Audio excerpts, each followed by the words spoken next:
সামাজিক যোগাযোগ মাধ্যম ফেসবুকে দেখা যাচ্ছে তারকারা হাতে বা গালে নানা রকম সংখ্যা লিখে পোস্ট করছেন। বিশেষ করে নারী তারকাদেরই এমনটা লক্ষ্য করা যাচ্ছে। এটা দেখে অনেকের মনেই প্রশ্ন, এই সংখ্যা লেখার পেছনের কারণ কি?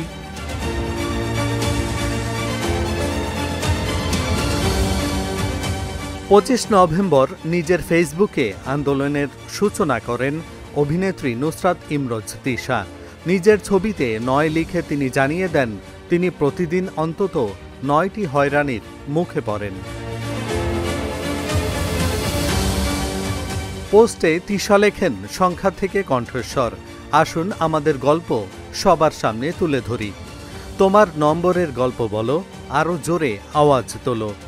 মানুষ হয়তো কেবল একটি সংখ্যা দেখতে পারছেন, কিন্তু আমি যা সহ্য করেছি এবং যা কাটিয়ে উঠেছি তার সবই দেখতে পাচ্ছি। সবশেষে হ্যাশট্যাগে তিনি মাই নাম্বার মাই রুলস জুড়ে দিয়ে সবাইকে ডিজিটাল সহিংসতার বিরুদ্ধে দাঁড়ানোর আহ্বান জানান।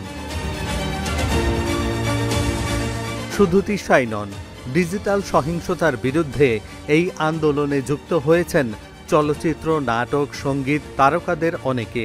অভিনেত্রী রুনা খানের নম্বর 24, শবনম ফারিয়ার 1000, প্রার্থনা ফারদিন দিঘির 3, মৌসুমী হামিদের 72, আসনা হাবিব ভাবনার 99+। এভাবে দৈনিক হয়রানির সংখ্যা প্রকাশ করেছেন তারা। গণমাধ্যমকে রুনা খান বলেন, শুধু তারকা নয়, যে কোনো নারী সামাজিক মাধ্যমে হয়রানির শিকার হচ্ছেন। গত 10 বছর ধরে সোশ্যাল মিডিয়া যত দ্রুত মানুষের হাতে পৌঁছেছে তার ব্যবহার বিধি শেখেনি অনেকেই।